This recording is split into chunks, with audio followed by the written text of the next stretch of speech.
Welcome to, where are we? Where are we, Maddie? Spain. We're in Spain. Wait, Sydney. Sydney, Spain. We have a beautiful day here. Look outside, the sun is shining. We've got the birds are singing. We've even got Matthias over here. All right, we've got some team out there. Yeah. So my goal today is not to be offensive. My goal today is not to be obnoxious. My goal today is to, help some of you who are in maybe a little bit of a rut, get out of that rut with some really open and honest and some very direct and perhaps blunt, maybe slightly brutal coaching. I know we've got a couple of we've got a couple of questions ready to go. Like, what's the benefit of tough love? Do you ever use it in your life to know or anything like that? Look, is it a good way to love? I think tough love it's a different flavour of feedback. That's a really good question. Tough love for me is a different flavour of feedback, and I think oftentimes we need different flavours depending on the mood or the state or the situation we're in. Every now and then I think it's important that we receive a little bit of a hug. Because sometimes we need a little bit of a gentle hug and we need a little bit of a pick-me-up. But I also think every now and then some of us get to a situation where we get to a point where there's got to be a breaking point. There's got to be a straw that is put on a camel's back that creates a fracture, and not necessarily a bad one, one that creates a level of pain that instigates some action. And I think that's where tough love comes in. Tough love is the opportunity for people to really be called out on their bullshit. Because I think a lot of us know when we're bullshitting. I'm pretty sure most of us are fairly self-aware to know that when we're kidding ourselves, but some of us are completely ignorant to the fact that we are actually bullshitting ourselves. And I think tough love is an opportunity for us to either scratch that inkling of, I feel like I'm lying to myself right now. I feel like I'm full of shit and I need someone to call me out on it. And for others, it's like, no, I don't think I'm full of shit at all. Like, I think I'm completely fine, to actually for them to find out that they are completely full of shit, or that they just need a good kick up the arse. So without any further ado, let's get cracking. What have we got here? Yeah, we got Kathy Burger. Kathy Burger. Yeah, that's it. Kathy Cheese. And she says... It's not Kathy Cheese Burger. It's not Kathy Cheese, no, sorry about that. This is actually not an excuse, it's a fact. Oh, wow. Pain limits my ability to do things, even with medications. How do I change this? That's a really good question. Look, I think ultimately, when you're dealing with chronic pain, there's always going to be situations and circumstances around the way that you are medicating that can prevent you from doing perhaps things that other people might be able to do as well. But what I think you maybe need to explore is perhaps the way that you're going about treating your pain. Now, I'm not a doctor, and I'm kind of surprised you would pick this question, because it kind of takes me into areas that aren't necessarily my specialty. But what I will say of this is there are so many different alternative ways that you can look at managing pain that enable you to function in more healthy ways. Because I think one of the challenges that we have when it comes to pain management is, I think, when you consider, I think 90+% of pain management is medication based. That medication does create an impairment that for some people makes it difficult for them to function at a high level. But here's what I do know: some people can function at a very high level whilst being on pain medication, because they just purely have this ability and they have this will to be able to drive themselves into the situation, into the moment. So look, I think every situation is different depending on what your condition is, the amount of medication that you're on, and what pain you're actually dealing with. So there are some situations and circumstances where, look, I think you've got to be very careful. For me to come in and say, well, throw the pain medication away, just fucking do it anyway. That could be a situation where I could be putting you at risk, which is why I'm kind of surprised Matthias would even choose this question, because it's not really a question that I can really give you any other advice on other than this, which is speak to a medical professional, find out if you are on the most appropriate form of pain medication for you based on the level of function that you're receiving. Second thing I'd suggest is explore other pain treatments. Explore acupuncture, explore, and again, I don't know what the situation, the circumstance is here. So, you might want to explore acupuncture. You might want to explore, things such as yoga. Like I've had some clients that have experienced some enormous benefits from pain and pain relief just by doing yoga, and when they've been told that they'll never even be able to touch their toes, by their doctor before. So I think every situation is different depending on the context that you're in. But in this one, I'm going to keep it nice and light and say, look at what your options are, look at what your alternatives are, but also realize that the brain is a very incredibly powerful piece of hardware, and that in itself enables people to function at very high levels in situations where most people couldn't when the will is present. But apart from that, I wish you all the very best, Kathy Burger, and I hope you find exactly what it is you're looking for. And maybe Matthias can give me a good question. Jared Kirkland, self-doubt in my leadership, even when the numbers are strong. Look, self-doubt is one of those things. I think self-doubt and self-criticism is actually quite healthy, but I think it can get unhealthy when it's not regulated and it's not balanced. So if you've got a high level of self-doubt as a leader, but the numbers are communicating that the results and the execution is strong, then I think if I can give you a little bit of tough love, the tough component is, dude, wake the fuck up. The love component is, look at what you're already doing. Balance the equation out. I think one of the challenges that we have is when we look at too much of the positives, because the challenge you might have is, on the flip side of this, if you thought you were a very strong leader and the numbers were very positive, but there was perhaps some underlying issues there that were perhaps indicating that there's some stuff that needs to be worked on. What I will say is this: the numbers aren't the complete scoreboard here. You might be getting strong numbers, so from a performance perspective, your leadership style might be working.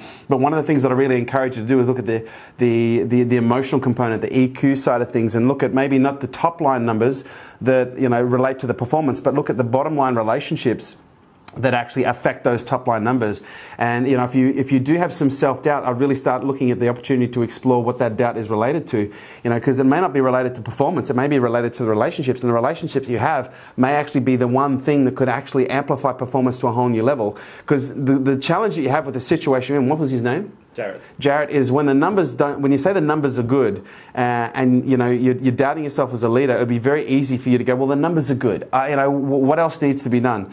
But I honestly believe that when the numbers are good, that's when productivity paranoia needs to be at its strongest. And productivity paranoia is a concept that was spoken about by a guy called Jim Collins in a book called Good to Great. Great by Choice, where he identified the 10x variables, the variables that certain companies focused on that enabled them to outperform their other businesses in their industry by a factor of 10x over a period of 10 years. And one of the things that I found that was very common was the Jim found that was very common is this idea called productivity paranoia, whereby you are constantly paranoid about the level of productivity that you're putting out there, to a point that, for example, in this business, I run this business like I'm going broke. We have millions of dollars in the bank, but the reason I run this business like I'm going broke is because I always want to have that concept of lean rotating around in my mind. Now, it doesn't mean that I make stupid and nasty decisions. It just means that I'm running in a very lean fashion. So in the context of your situation here, I'd really be looking at, okay, your top line numbers are saying one thing, but I'd be looking at other bottom line numbers that perhaps you're not looking at that might indicate the opportunity. Because if you're doubting yourself as a leader, I can only assume that they're going to be picking up on that. And if they're picking up on that, there's going to be some impact fundamentally at the relationship, which is on some level going to affect those performance numbers. So look, if there's a little bit of self-doubt there, use that self-doubt, but don't do it to a point where it becomes destructive. Make sure that there is a balance there. Make sure you're able to equilibrate and both sides of the equation, and look at what do you know that you're good at that is going to balance where the doubt is, but also looking at the doubt and go, okay, how is this going to serve me? What is the benefit of this? What is this giving me? How is this going to make me faster, fitter, stronger? By looking at the things that you doubt yourself, as a leader, look at the things that you doubt yourself on and start exploring those in a perhaps a little bit more of a, I would say in a little bit more of a, what's the word that I'm looking for here? Active? No, it's more like surgical. Like for me, leadership is one of those. It's one of those functions whereby once you get to a point where you're getting good results as a leader, you've got to become quite surgical in your application and surgical in your analysis to become great.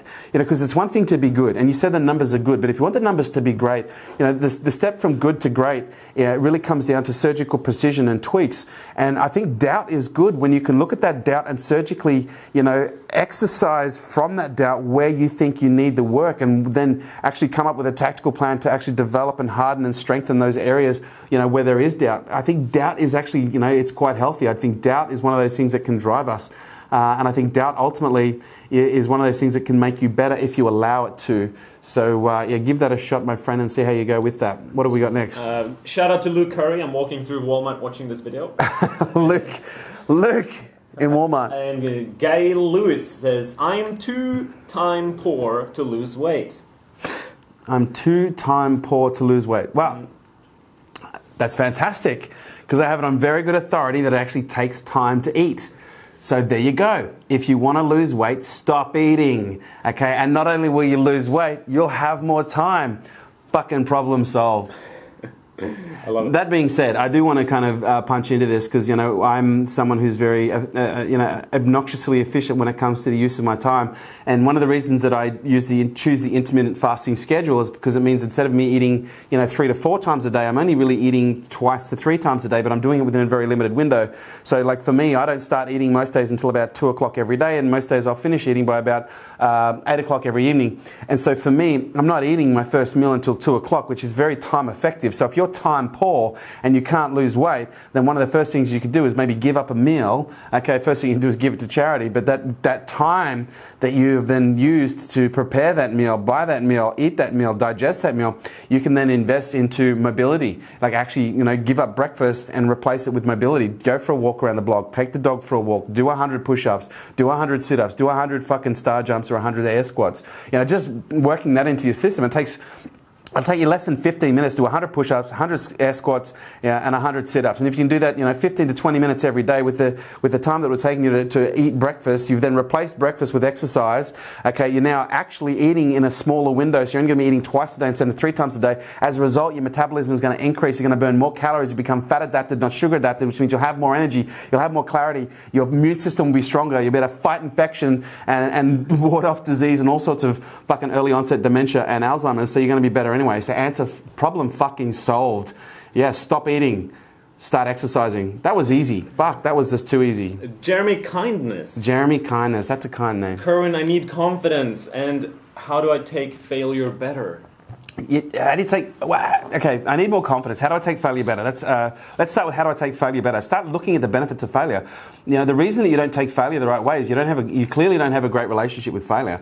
To me, failure is it's a requirement. It's a revolving door. No, it's like a fucking series of revolving doors within a maze that repeat upon itself repeatedly over the next 10 to 20 to 50 years of your life. And what I mean by that is, failure is inevitable, and if you want to succeed at a very high level, then you've got to get good at failing on a very repetitious and frequent basis.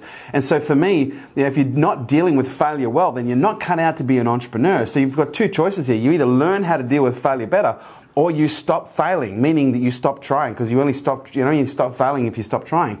My suggestion is going to be learn how to deal with the failure better. Ask better questions. When you fail, you know, ask yourself, what is the benefit of this? How is this serving me? What skills, knowledge, and experience am I gaining from this that I didn't have yesterday that I do now as a result of today, that will make me better, faster, fitter, stronger than I was, you know, without these skills. Failure is really the key, and you know, this is something that you would have seen extensively on the social experiment, and especially with the work that we did with Eric. We really looked at his relationship with failure. And what I mean by that is, what do you relate to failure when it happens? Because if you look at failure as being bad, you know, the challenge you're going to have is if you have this relationship where you see failure as bad and you fail at something, then the moment you fail at something, you're going to regret it. You're going to resent it. You're going to want to hide it. You're going to want to, you know, push it away. You're not going to want to really embrace it. And the challenge therein lies in the opportunity to repeat that failure, because you don't really take all of the lessons that are on offer. Whereas for me, I love to sit in failure. I love to wallow in failure. I love to sit and sift through and look through and pick up every aspect of that failure so I can take as much evidence and as much information from that failure as possible and pick up every piece of it and go, what's good about this? What's bad about this? What's great about this? What am I getting from this? And that way, every failure in itself becomes a training program that prepares you for the next failure to be even stronger. And so dealing with failure to me is like, I'm excited. Like if I fail at something, I'm excited. It's like, fuck, what am I going to learn from this? There are certain failures that are of significant size and proportion where it'll go, ooh, fuck, that's a little bit uncomfortable. But if you've actually conditioned yourself to believe that failure is a good thing, that discomfort is going to immediately turn into curiosity. Okay, it fucking really hurts, but clearly the upside is going to be really good, because the greater the pain, the greater the awakening. The greater the failure, the greater the success. And so to me, it's about conditioning yourself and learning and training yourself to be constantly looking at the benefits of failure, so that when it shows up, you're not dealing with failure, you're welcoming failure, you're embracing failure. And that in itself will build confidence, because the challenge that you've got that you might be feeling confidence is you might be thinking, well, I'm failing, so this is bad, so this is wrong. And so that's eroding your confidence. Whereas if you start to realize that failure is what is required to be dealt with repeatedly to develop resilience, which creates grit, which will determine the highest level of self-esteem and self-confidence, you're doing the right thing, you're just creating the wrong meaning. So the fact that you're failing means that you're going to be be building confidence, but the fact that you're failing in a way where you're learning how to deal with failure in a way that is perhaps negative isn't going to build confidence. It's going to build insecurity, because if you think of failure as a bad thing and you're constantly failing, that will develop insecurity. Whereas if you realize failure is appropriate and it's what's required, it's like the most appropriate and required thing for you on your journey, then you'll start welcoming it and you'll start building that muscle to deal with that failure. And as a result, your self-confidence is going to soar. Good luck with that. I hope you really do embrace what I've just said, because that will change your life if you do. Beautiful. We're actually going to pop on over to Instagram. Instagram. Are we going straight over to Instagram? Straight. Are we staying on Facebook? No. Ooh. If you're on Facebook, jump over to Instagram, because we're doing lightning round. We're doing lightning round? We are. We're doing lightning round of tough love, where I'm going to be doing fucking super fast answers of questions. We're kicking ass, but we're doing it on Instagram. So for those of you who are not on Instagram, jump over to Instagram right now. Head over to Instagram at Kerwin Rae, and we're going to be doing the final, how long? 10 minutes? Yeah, about 7. Oh, 7 minutes of tough love lightning round. Imagine there's lightning coming out of my fingertips. Jump over to, what's it called, fucking Instagram right now, and we're going to be finishing with a lightning round. Love you guys. See you over there. Say hi to your mum for me. All right. We are live on the Instagram. We are live on the gram. Hey, Graham. So actually, got me some Graham. We're starting off with Alicia Bittner. This one's heavy. Okay, so she says, Alicia Bittner, heavier. Are you ready for this? So, you tell me. Don't load me with fucking shitty questions. She says, how do I bounce back from my husband dying? I need to stop using it as an excuse. That's a tough one for a lightning round. I'm going to spend a little bit of time on this. What was her name? Alicia. Alicia, look, my condolences go out to you. Death is never easy to deal with. I feel very blessed and very grateful that I've dealt with an unusual amount of death in my life. And that might sound strange that I say I feel blessed and I feel grateful, but the reason I say that is going to be very appropriate to the response that I'm going to give you to your question. Death to me, I've learned, is one of those things that's inevitable. It's like taxes. We can't avoid it. And so we're all racing to the finish line, but we all know what's going to happen when we get there, which is we all die.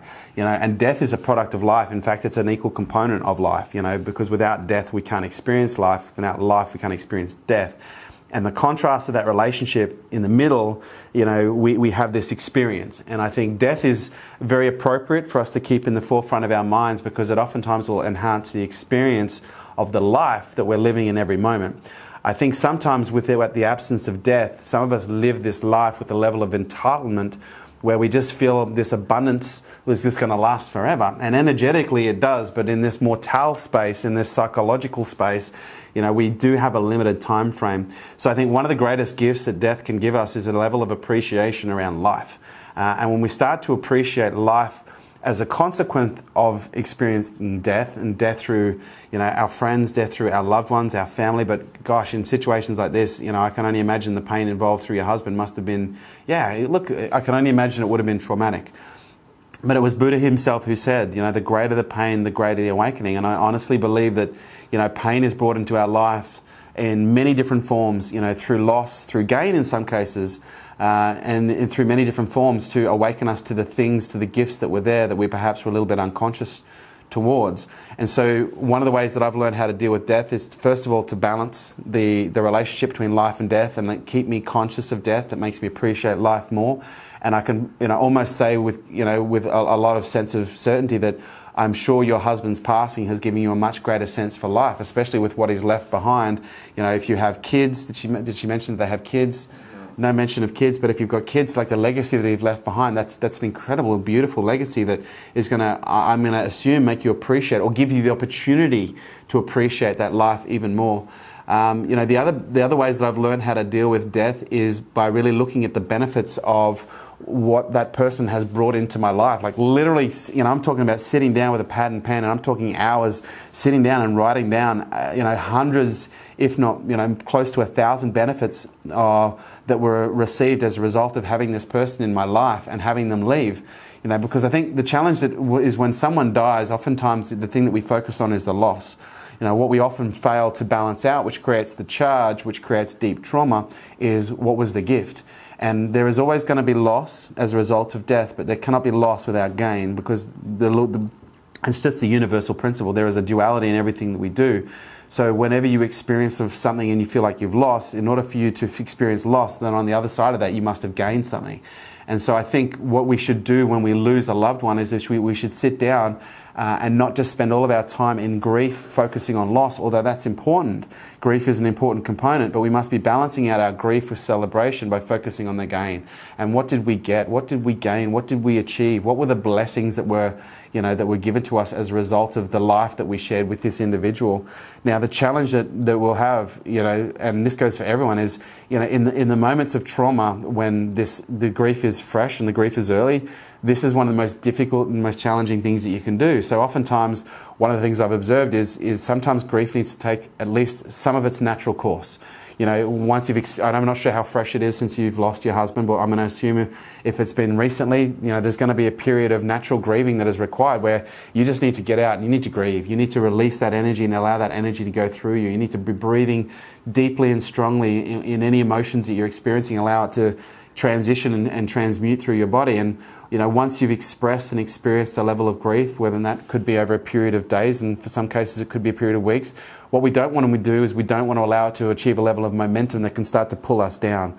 And we do that by then instituting, the gain side of the equation, and we stop focusing on the loss and we start focusing on the gain. And we become very logical. And I know this sounds quite logical that you're going to sit down and write these answers out, but what you've got to understand, with every time we write an answer of the things that we gained, we're creating a new neurological connection in our brain. And the challenge is when we're experiencing grief, when we're experiencing trauma, we have all these neurological connections, that are active and firing relating to loss, which can be quite sad and depressing. So what we need to do is we need to balance out the neurology and start connecting neurons and firing neurons that are on the supportive of the gain and what we received and the benefits and the upside and the positive charge of the equation. And by doing that very, physically and kinesthetically, it creates this very strong, powerful inroads into our brain that formulates these connections of neurons very quickly and gets them firing, so it can really start to balance out the psychology, which is going to balance out the chemistry. Because one of the challenges that we have with grief is the biochemistry that comes with grief in itself is something that needs to be regulated. The stress that comes with grief itself is something that needs to be regulated. The emotions that come with grief itself, these are things that need to be regulated. And we've got a number of videos on regulating emotion, a number of videos on regulating stress, and a number of videos on regulating. We've even got videos on death that you can go to that are on this very subject. But my advice is, and as hard as this might sound, embrace the death. I think it was the Tibetan book of Living and Dying said we cannot fully live unless we have embraced the reality of death. And this is going to be one of those opportunities for you, and I hope you do embrace this, for you to really embrace the mortality of the person that you've lost and start using it as an opportunity to reflect on the life that you have left in yourself and those around you, so that you can share, invest and spend that at a much higher level with a lot less entitlement, with a lot greater levels of appreciation for the fragility of what it is. So, it wasn't exactly a lightning response, but it was certainly one that was required. So, yeah, I hope that helps for you. Good luck on your journey. Sweet. We'll do some more ones now. All right. Chris Napier, 613. Chris Napier, 613. I've got ADHD and I'm looking for advice to get sober and stay sober. Look, getting sober and staying sober. First of all, step one, admit you have a problem. Step two, relinquish, surrender. I think one of the things that I've found when I'm working with people who are ADHD, and ADHD for many people does give them a predisposition to addiction, is you've got to have a reason to be sober. If you don't have a strong, compelling reason to be sober, you're probably going to have a stronger, compelling reason to use.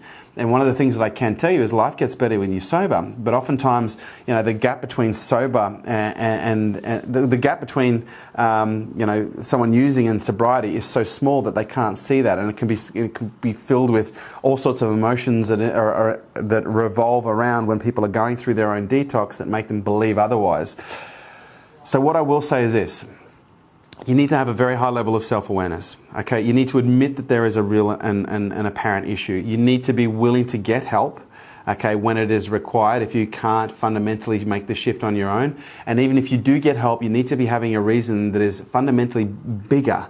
The reason needs to be from you. It needs to be something that is within you. So it can't be something from without you, because the moment that without you transpires or disappears, that motivation is going to go. But there needs to be a long-term commitment to this and a level of surrender that is required to realize that, addiction work, it's journey work. It's not something that's going to happen, You're not going to wave a magic wand. You're not going to go and speak to a doctor or a therapist. You're not going to enter rehab and come out. You're not going to be fixed. You're going to be all cured. It's going to be work that you'll be continuing for the rest of your life. So my advice is, learn to appreciate the journey, learn to appreciate the work. But if there's one other thing that I'm going to dovetail onto the back of this, is you need to start going into the traumas or to the wounds from your childhood, from wherever they are that are coming up, and start to heal those wounds. Because oftentimes, the reason that people medicate is because there's an underlying pain, underlying trauma, underlying condition. So, there's going to be a level of vulnerability on your part required to go into some of the areas that you perhaps may not want to, so that we can bring up some of the old stuff that's maybe, still a little bit sore and a little bit festering, and finally give it the opportunity in the air and the new perspective so that you can heal. And oftentimes old traumas, all they need to heal is just a new perspective. And, I'm not a fan of people just bringing up old trauma for the sake of talking about old trauma, especially in the context of addiction, because that's the kind of thing that can fire someone off and trigger them back into a relapse. But one of the things I'm very pro on is helping people rediscover old trauma with new meaning, rediscover old trauma with a new perspective. When it's done with the right help in the right way with a professional, it can be an incredibly powerful way for you to remember old things in new ways that create new and empowered meanings that help with the process of healing, those trauma and those wounds, which in many cases relieve the pain that in most cases the addict will use in order to minimize. So hopefully that gives you a little bit of an insight into something you can do. That's actually time up. Boom! That was time. That wasn't exactly lightning round, but that was tough love. And it wasn't very tough today. I have to say, I've been, it is what it is. It was what it was. But it gave you what you needed to get. So hopefully that was helpful. That was tough love. Lightning round on Instagram. For those of you who have some questions for next time, get in below. Let me know your questions. What do we do? Do we do like a question of the day for tough love? I don't think really, we do. No, we're just hanging out. We're just hanging out? Do you want to say something to them? Something to you. There we go. Oh, hello. Now I can see you. Oh, look at you guys. Oh, gosh, you're amazing. Amy, Chantal, Born to Rally, Nikki Gallagher, Primal Influence, Hillary Marshall, Wasai Huri. Hello and goodbye. Hello and goodbye, guys. Thanks for popping in. Say hi to your mum for me. Till next time. Well.